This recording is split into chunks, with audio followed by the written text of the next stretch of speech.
Hello everyone and welcome. Thank you so much for taking the time out of your busy day to join us. I feel confident that you're going to find this presentation informative and well worth your time. My name is Melanie Williams and I'm the Content Manager at OfficeArrow. I'm here in our Atlanta, Georgia office. Also on the line we have our presenter, Brandy Britton, who is the District President for OfficeTeam's parent company, Robert Half International. Before we get started, I'm just going to address some basic housekeeping issues. First off, Brandy has provided a PDF of the slides. I will be emailing this out along with a survey after the presentation. If you're experiencing any technical difficulties at any time, just press *0 and you'll be connected to an operator who will assist you. I also just want everyone to know that your lines are muted right now just to help minimize the noise. So if you have to take care of something in your office, it's fine. Go ahead, put the phone down for a minute and you'll be great. There's a question and answer box where you can send questions to either me or Brandy. I'll moderate these questions, and if it's immediately relevant, I'll interrupt Brandy and ask her answer. If not, we'll wait until the end of the session for the questions. Now I'd like to introduce our presenter today. Brandy Britton is the District President for OfficeTeam's parent company, Robert Half International, the world's first and largest specialized staffing firm. In her role, Brandy oversees operations for the company's offices throughout Los Angeles and Ventura County, including over 60 employees in 3 lines of business. Brandy joined Robert Half in 1999 and has held positions of increasing responsibility since that time. Prior to joining the company, she spent 5 years in finance at both First Interstate Bank and Wells Fargo. Her professional achievements are frequently recognized with awards for her accomplishments in sales and leadership. So thank you, Brandy, for joining us today, and I'll pass the floor over to you. All right. Thank you, Melanie, very much. So I'm very pleased to join everybody today. Our topic today is to talk a little bit about the new rules in a digital age. So I'm sure many of you can think back to your childhood when your mother trained you on, which fork to use, when to use the spoon, where to put the glass, etc. But I'm sure many of you were not raised on whether you should friend your boss on Facebook. So hopefully today we'll learn some of those new guides for etiquette in our current digital age. So let's go ahead and get started. All right, so tech etiquette affects your career prospects. So make no mistake, minding your P's and Q's when using technology can definitely have career implications. 76% of human resources, approximately 650 HR professionals, said that a technology breach can negatively impact somebody's career prospects, whether it's future career prospects, right, or your current. All attendees have been muted. Some of these things can include sending an email to the wrong person, sending an email out to the entire company. We'll take a look at some of these items throughout today's presentation. So our goal today is ideally to help you use technology so that rather than having a negative impact on your career, right, it would have a positive impact on your career as well as your relationships with your coworkers. So the first thing that we're going to cover is mobile devices. Then we'll move into texting. Then phone, video, and web conferencing. Email and instant messaging etiquette. Professional networking sites, as well as social networking sites. Twitter, and then how to network within just 5 minutes a day. So let's go ahead and begin with a question for all of you. So take a look at the picture on your screen and ask yourself, do you see anything wrong with this particular photo? All right, so some offices, this may look very, very normal. For other offices, this would be considered perhaps rude or inappropriate behavior while being in a meeting. So let's talk about when it's appropriate and when it's not. All right, so here's a survey that we recently conducted, so let's walk through this. So which of the following most closely describes your reaction when professionals read and respond emails during business meetings? 38% said it's never appropriate, that email devices should be completely turned off or not brought into a meeting at all. The next largest category, 35%, said it's okay to read and respond to messages during a meeting, but only if the message is urgent. Another 20% said it's okay to check messages as long as attendees excuse themselves and step outside the meeting to respond. 6%, so a very few percent, said it's perfectly acceptable to read and respond to messages during a meeting, especially at a time when what is being said does not pertain to them. So it's interesting to note that while many people think it's fine to respond to an email during meetings if they're urgent, a great deal have zero tolerance. So that's why it's very important to understand the culture of your company first, right, before you start responding and checking emails during a meeting. All right, so now ask yourself, are you a tech etiquette outlaw?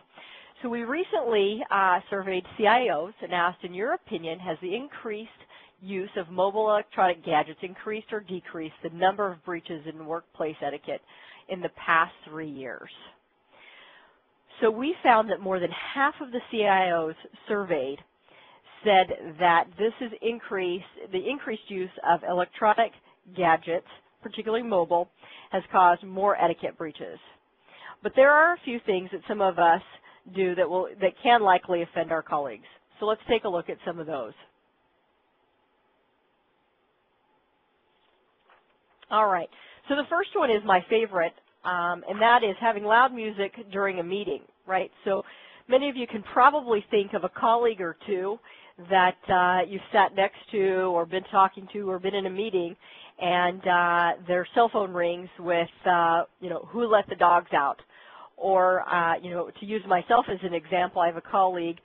The host has left the meeting to speak with meeting support and will rejoin soon. So this colleague has, every time his wife calls, right, brown eye girl comes on, right? So you don't want to be known as that person who has, music blaring every time your phone rings. The second item to be aware of, right, is TMI, too much information. We can get caught up in conversations on our cell phone and not always be aware of who is around us. So it's very important, right, to be discreet, have conversations if they're personal in nature, right, away from everyone else, make sure that no one's around, etc. Another example of something that recently occurred in a business environment that I'm aware of is that somebody was participating in an interview, a telephone interview, and they thought they were in a quiet part of the office in a corner. Meanwhile, if we walked by, we could tell that this person was, being interviewed for another position and caused quite an uncomfortable situation for that person. And then the last piece is lose the cyborg look, right? We've all seen those individuals with the blinking blue light on their ear, and they wear it 24/7 whether they're on the phone or not. That's not appropriate. It doesn't look professional unless you're the switchboard operator and that's part of your day-to-day. To leave that on, then don't have your wireless earpiece on.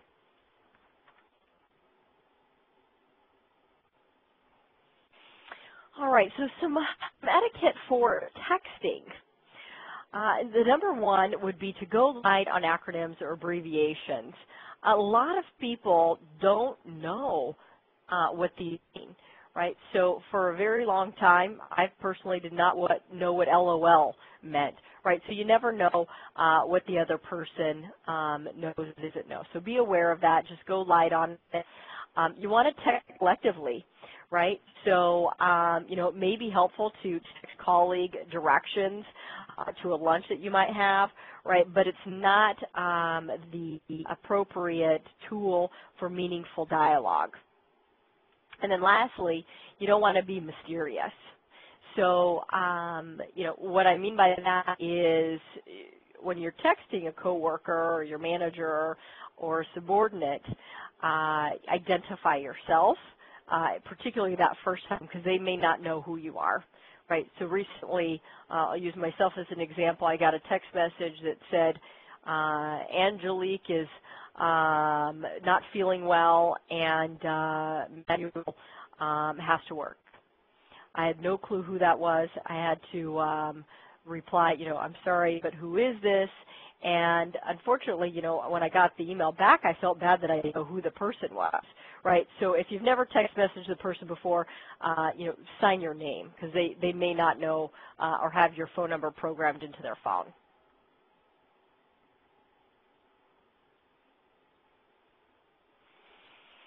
All righty. So phone, video, and web conferencing. As you can see from the responses on this slide, half of the executives polled said they answer email and surf the internet somewhat or very frequently while participating in a teleconference, right? So many of you may be doing that right now, right, as this thing goes on. The challenge with this, right, is if you're multitasking while in a teleconference, you might miss critical information, right? Or in some cases, you're in a setting where somebody might call on you and ask you a question or ask a follow-up question. And if you're caught not paying attention, that can be embarrassing. And, if it happens frequently enough, right, not be good for your professional career.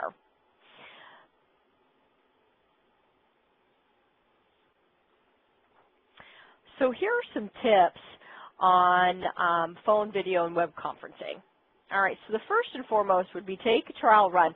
If you're not familiar with the system, right, so you want to set it up, do a trial run, make sure everything works, make sure you know how to navigate everything, where do you change the slides, where do you do this, how do you mute it, etc. So you can really troubleshoot everything prior to being live. Another element is when scheduling is you want to watch the clock, right? So if you've got people from all over the country, or maybe it's even international, you want to set the time of the meeting at an appropriate time for all parties involved. For example, I know that many of you it's 2 o'clock. Well, where I am, it's 11 o'clock, right? So we want to do meetings at a time that is appropriate for all. And if you're not sure how to do that, there's a great website called timeanddate.com that can help you schedule across time zones. Very helpful site. Thirdly, you want to get your team ready. So depending upon who you're going to have on the call or who you're helping prepare for the call, you want to send the attendees what they need for the meeting, what they should be prepared to speak on, dial-in number, access code, and any attachments. What I would say as well is give it to them in enough time so that they can read through it and be prepared, and then be concise, right? You want to send it out in probably one email, right, rather than 4 different emails if there are a number of attachments involved, right? So you want to set up your attendees for success and allow them to add value by having read the information on the front end. And then lastly, being a good host. Right, if you're leading the call, make introductions when appropriate, give everyone an overview, and keep the discussion moving. You always want to, particularly in a conference call setting, right, you want to keep the dialogue moving along so that people stay engaged, and then keep an eye on the clock, right, so you can leave some time at the end for any questions or really any commentary after what you've covered.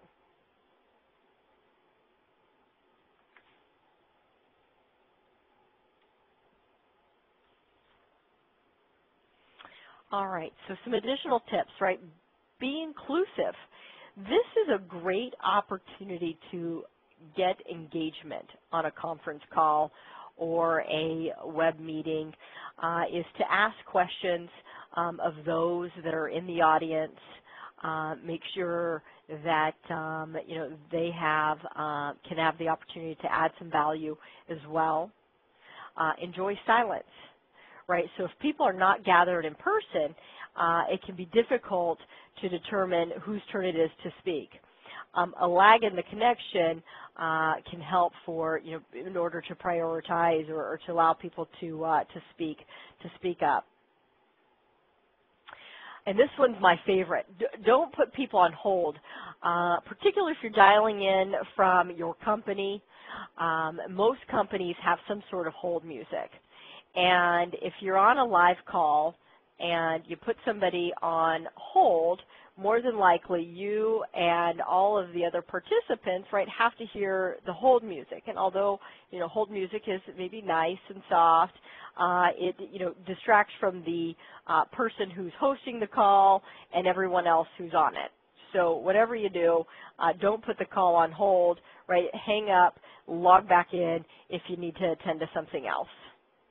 And then last but not least is using the mute button, right? If somebody is hosting a call and you are doing other work, you don't want them to know that you are the data entry king or queen or the speed typer on the phone.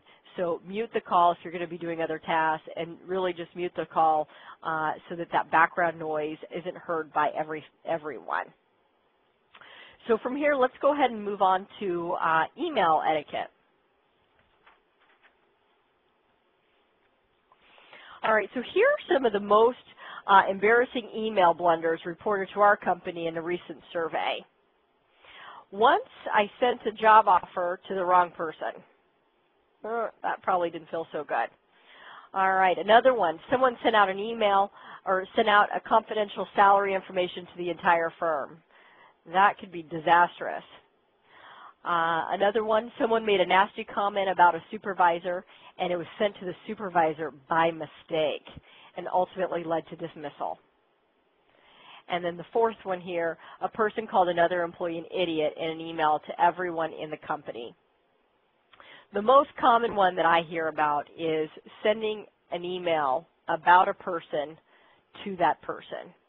Particularly a lot of email programs today, when you type in a few letters of their name, it automatically populates, right, to the most recent person that you sent an email to, right? So you have to be very, very careful not to to check on who you're sending it to, right? And when in doubt, if it's not something nice, probably not appropriate to send anything in writing about it.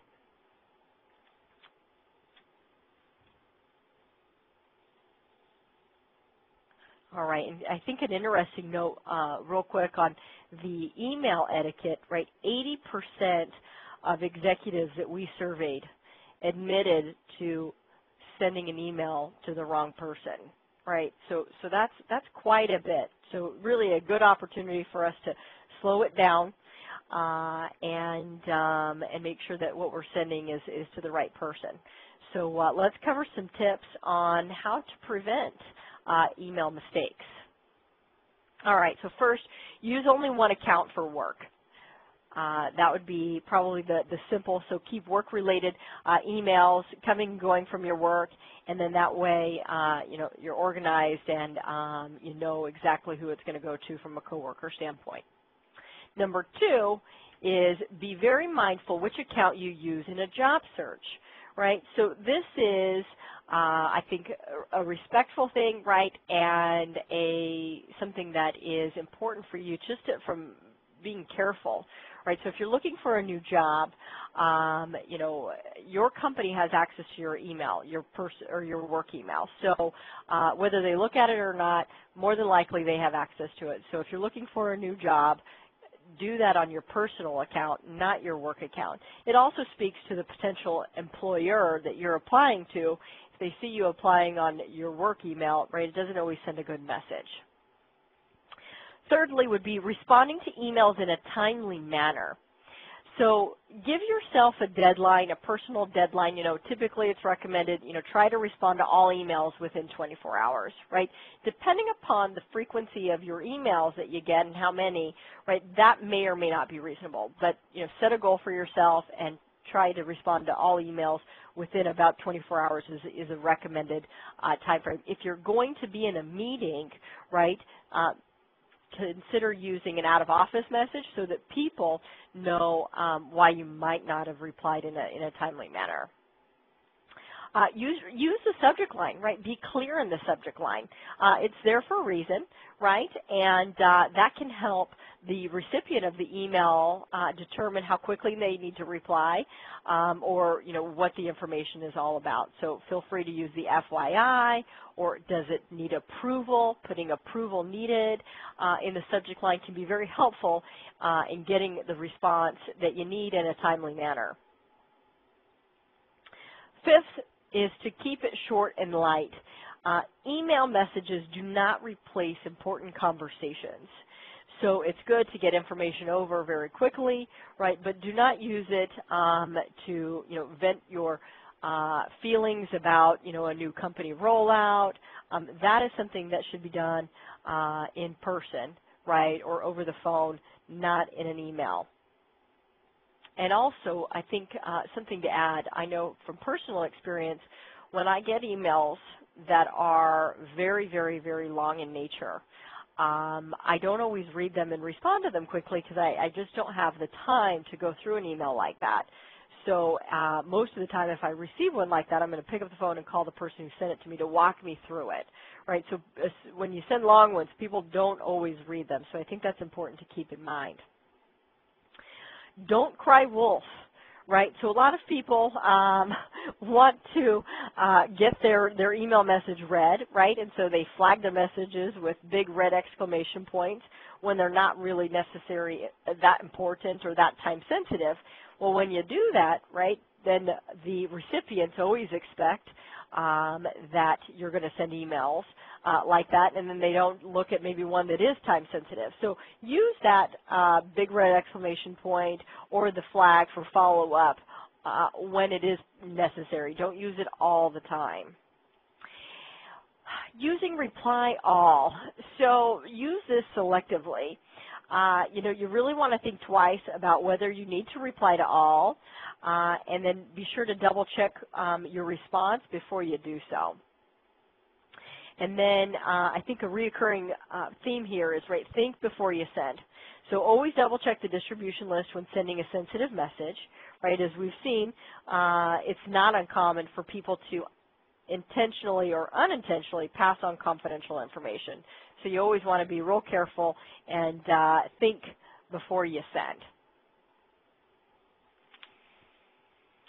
All right, and another quick tip that's not on here but that I would add on from the email tip standpoint is that this is more so when reading emails versus when sending them, and that is from a time efficiency standpoint.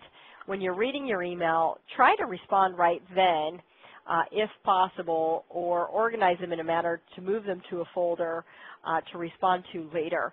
Right, when you have an email, you read it, you don't respond, and then you have to go back to it, it can create twice the amount of work for you. So organizing your email in a manner that prevents you from doing duplicate work is very helpful from a time management standpoint.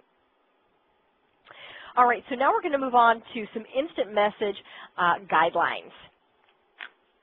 All right, so instant messaging isn't used in every office, right, but it's definitely becoming more and more common, and one of the reasons that the popularity is growing is because it allows you to send and receive messages very, very quickly, but there are some things that you want to do before you send your next IM. All right, so number one, be unassuming. Right, don't assume a coworker is available just because the person's IM status indicates that he or she is logged on. When time is of the essence, you want to pick up the phone or stop by your coworker's desk. Number two, restrain yourself. IMs can be very, very distracting, particularly because they pop up on the computer in front of all the other open windows and are usually accompanied by some sort of noise right upon their arrival. So don't overdo the IMing. Keep it short and sweet. Kind of the same as the email, right? So a good rule of thumb, right, is to consider the length of the IM And usually those are things that are very good for quick back and forth conversations. Use emails for the longer discussions. However, with that being said, right, don't have long emails. Exercise caution. It's very easy to send a message to someone you didn't intend to the contact, particularly when chatting with multiple people at once. So when in doubt, check your company's IM policy, and just as with email, right, you just want to double check who's involved. And then this one's kind of fun, right? Don't leave somebody hanging, right? So there's nothing more frustrating than having a 5-minute IM conversation that ends with you waiting for somebody's final response, right? If you have to step away or let the other person know that you're going back to work or you are leaving the conversation, right? So not to use too many abbreviations, right, but you can use BTW for back to work. All right, so let's switch gears and talk briefly about online tools and your digital footprint.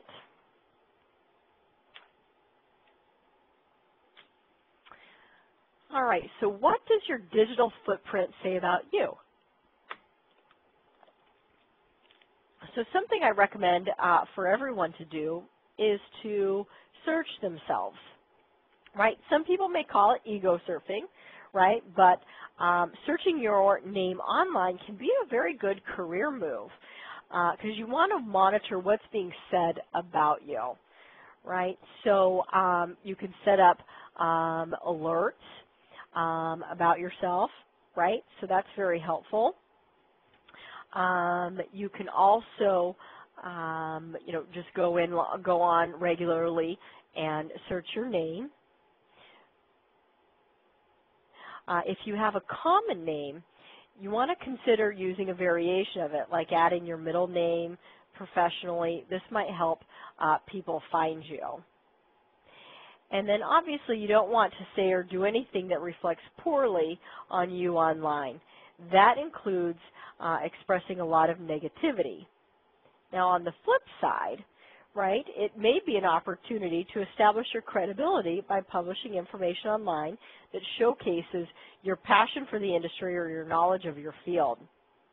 So adding blogs, participating in a LinkedIn group, or even publishing your own social media feed are all possibilities. So let's talk a little bit about common social media channels that you may be using to communicate with business contacts such as LinkedIn.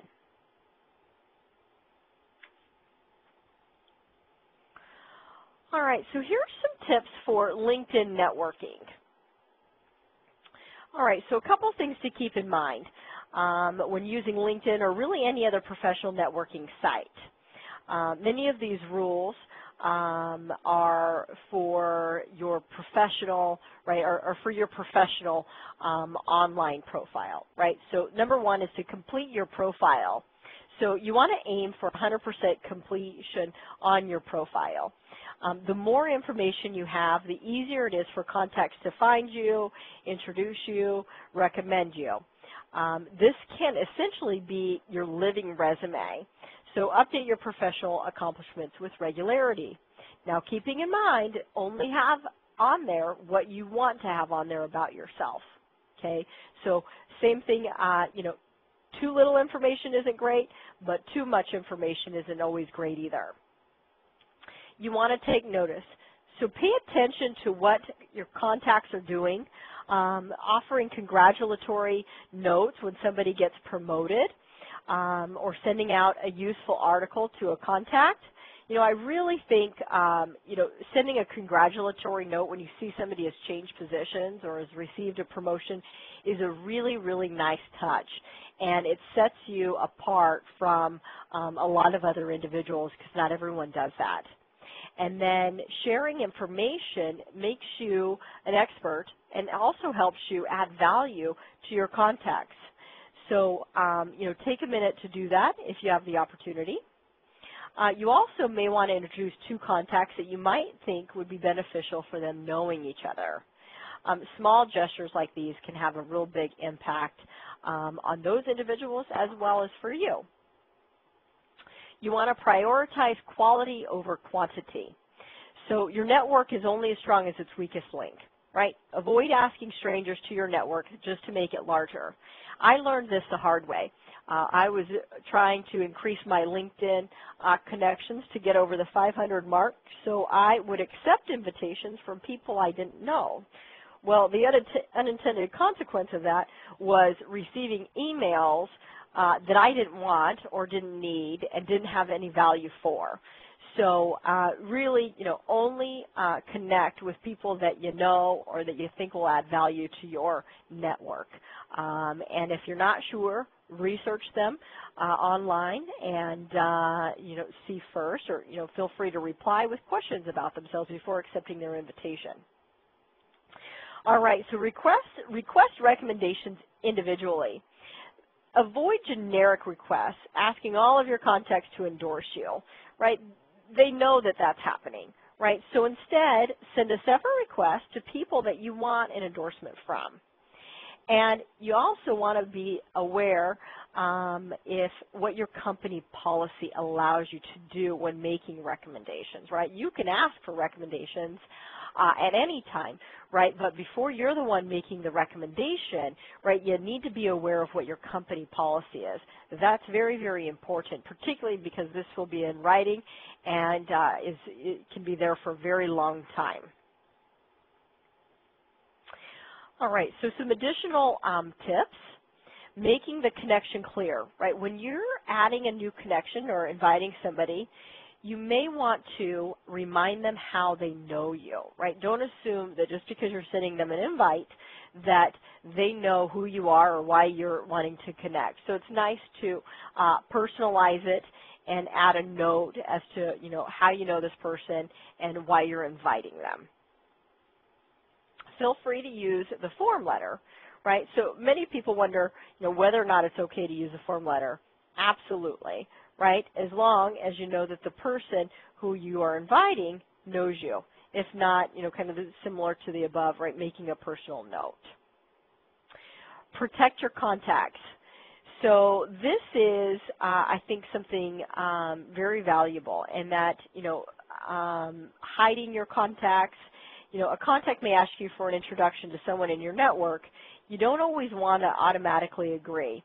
If the person becomes a nuisance, it reflects poorly on you, right? So only make introductions when you feel confident in the person that you're connecting. And then recommend thoughtfully, right? We talked a little bit about that on one of the last bullet points, right? So being aware of your company's policies, and knowing that it is going to be in writing for the whole world to see, and so just be aware of that prior to making recommendations. And then you want to be aware of the payback, right? So I recommend you, you recommend me, and it's very obvious that we have some sort of payback situation. Those recommendations then lose value when you have those. So let's go ahead and move on to some tips on Facebook. All right, so what do you guys think? Is it okay to friend your boss on Facebook? Well, the answer, it depends. Social networking websites such as Facebook were initially designed as a way for individuals to connect with friends and family. However, today they're becoming used more frequently on a professional standpoint, particularly in fields like public relations and entertainment. However, this is an area that you need to treat carefully before you decide whether to invite your professional contacts on Facebook. So let's take a look at a survey that we did, to friend or not to friend. We recently asked executives, how comfortable would you feel being friended by the following individuals on Facebook? So we looked at your boss, your coworker, and people that you manage. So take a look at this. As you can see, more than 50% of executives we surveyed were not comfortable being friended by those they manage. pretty compelling. So you want to exercise caution when friending your manager, even if you have a friendly relationship. And it's important not to be offended if your boss doesn't respond or turns you down if you reach out on Facebook. Still, depending on your industry, you may even find that sites like Facebook are a useful way to develop relationships that may lead to new business, right? So coming back to, some of our points early on in the presentation is being aware of the culture of your company, right? And it doesn't hurt to ask coworkers who may have been there longer than you, what they do, right, so that you can use that as a guideline for yourself. So let's take a look at some etiquette guidelines for social networking sites.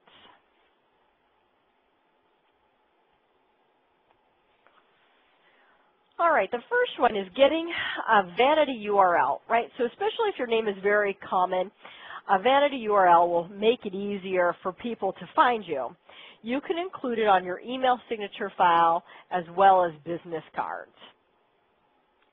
Including a personal photo. A personal photo adds legitimacy and confirms that you're the right person that they want to friend, right?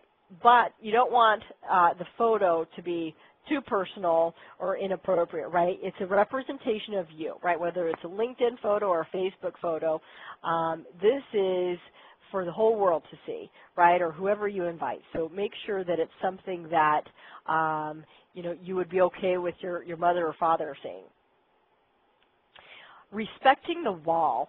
So even if you use Facebook only to socialize, friends of friends can see your comments, photos, and links to YouTube videos. So exercise caution when posting on your wall or someone else's. And it's important to check your privacy settings regularly. Facebook may change them at any time, and monitor what your friends post about you, right? So one of the things that I'll use a quick example on this is I had a coworker receive an email from somebody interested in joining the company. And they included the photo that they had of them and their baby in their email because their Facebook privacy settings weren't set up.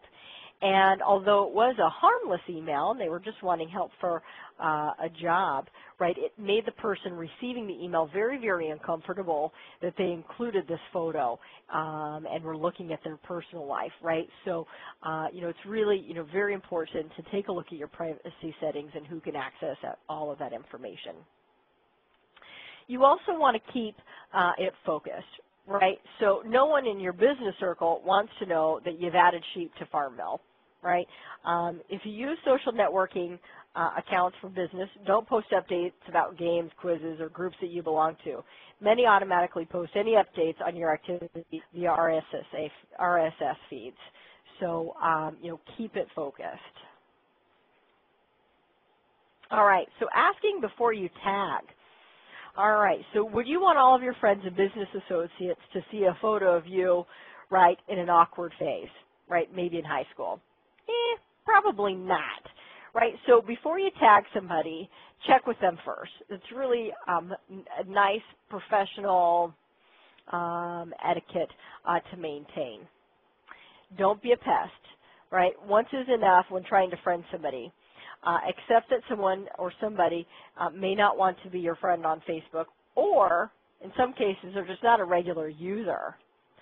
All right, you don't want to poke, right? This feature should only be used with friends, and it can be easily misinterpreted as flirting with others. Keep it private, right? Not everyone will use Facebook or other similar sites professionally. If you find out someone is getting a divorce or took a sick day when they were actually well, keep it to yourself. So let's go ahead and move on to Twitter. You sure hear a lot about Twitter these days, particularly in the celebrity world. However, people use it day-to-day business as well. So let's look at some of the tips when using Twitter. So number one, introduce yourself. Twitter isn't the place for a list of your accomplishments and your interests. In your bio, you have a limited number of characters to explain what you do and what followers can expect from your feed, right? So use that, with caution, be concise, and add value right to people who may be looking at it. Listen, right? Search Twitter to find people tweeting on topics that interest you professionally and learn how others in your industry use the platform. You may find experts and potential new contacts to make part of your stream. Third, add value, right? Consider what you can offer other followers, whether it's research, discounts, sneak peeks of upcoming industry events, share links to relevant articles or online resources. Tweet regularly. Keep your profile current by posting information or links on a regular basis, even a few times per day. If possible, as often as seem natural, because tweets are short and it should only take a few minutes. You want to pay it forward. So retweeting others' posts helps you build rapport with followers, and it shows people that it's not all about you. So continuing on some of the Twitter tips. All right, so say thank you, acknowledging retweets by publicly thanking people who shared your information. And you may want to consider retweeting one of their posts in the future. Keep it light. It's fine to be more casual. This doesn't mean unprofessional with Twitter posts that you might somewhere else. Be open. 90% of Twitter users don't enable Twitter's privacy features. Why is that? Because open accounts encourage more listening, learning, sharing. So think twice before locking an account you use for business. You can block individual accounts if necessary. So we just said be open. Now we're going to say don't be too open, right? Twitter is not the ideal place to resolve sticky dilemmas because it is in a public forum and there are space limitations. Use direct message feature to personally follow up with a private tweet, which is also known as a DM. All right, you can connect your LinkedIn and Twitter accounts. You can use the hashtag # in a tweet, your professional ideas and links to your profile. It's a way to gain more visibility and build your professional reputation, but don't overdo it.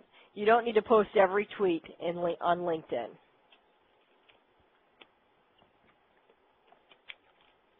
Now let's move to some of the do's and don'ts for Twitter.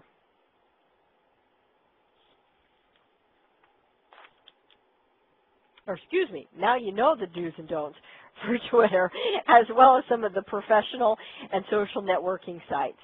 So at times, right, it can be very hard to know which platform, right, to use and works best. So the best thing to do, right, is to try them out, see how effective they are for you, get comfortable, get familiar with them, and then utilize the ones that are best for you once you've tried them out.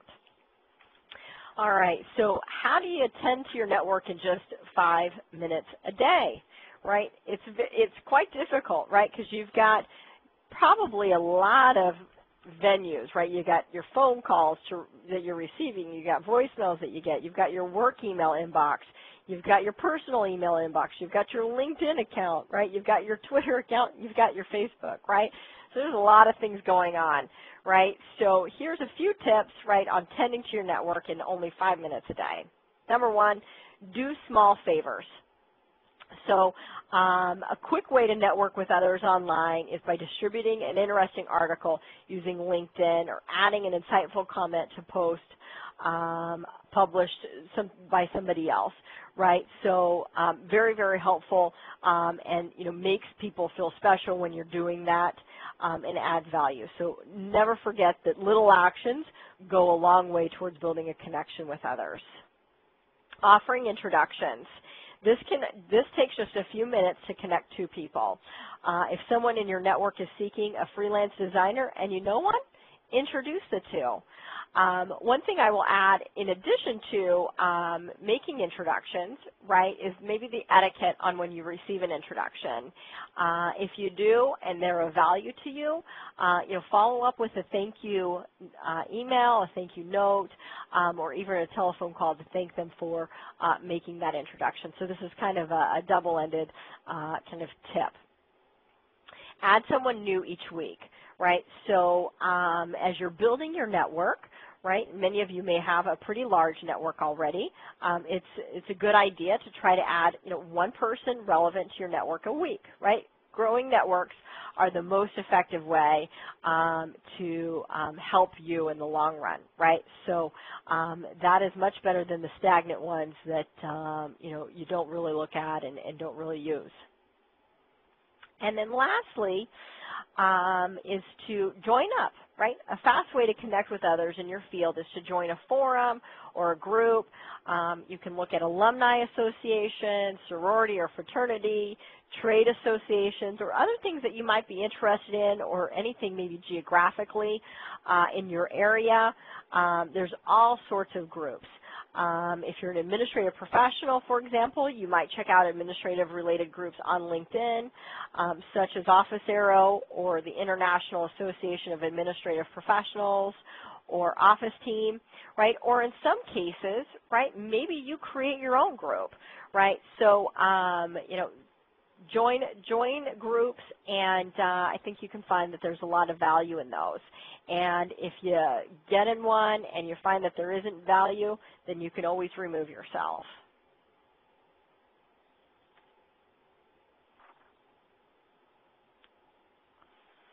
All right, so this is, this concludes my presentation for today.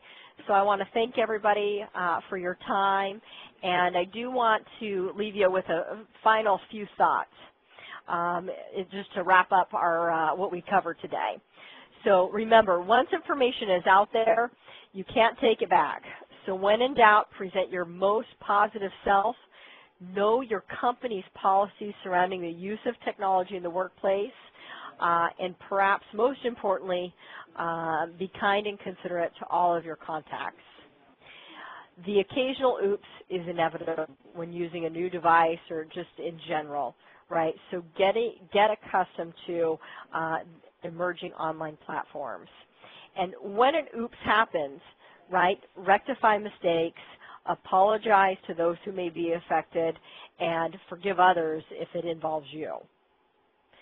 Put yourself in others' shoes is really the best lesson of all, right? So forgiving quickly for those mistakes if somebody does them to you, and the same will hopefully happen to you in return if you happen to make those mistakes. And then lastly, whether you interact online or in person, showing respect to those you know and helping them achieve their goals is the ultimate way to network. So thank you again, and I will turn it back to Melanie. Great. Thank you so much, Brandy. That was very informative. We will open up now to any questions people may have. And just as we wrap up here and questions are being sent in, I want to once again thank you all for coming today. I'm going to be sending out a short survey to each of you to get your feedback on the program, and I'd really appreciate it if you fill it out and share your thoughts on what worked and what didn't. Also, if you think of any questions after the presentation, feel free to email me after about this topic. Thank you so much to Brandy Britton of Robert Half International. And if you have any additional feedback outside of the survey, or if you have any questions, please send me an email at melanie.williams@officearrow.com. So right now it looks like you're just a great presenter, Brandy, and we don't have any questions. But if anyone does think of any, please feel free to contact me. And everyone have a great day. Thank you, Melanie. Thanks, everyone. Bye.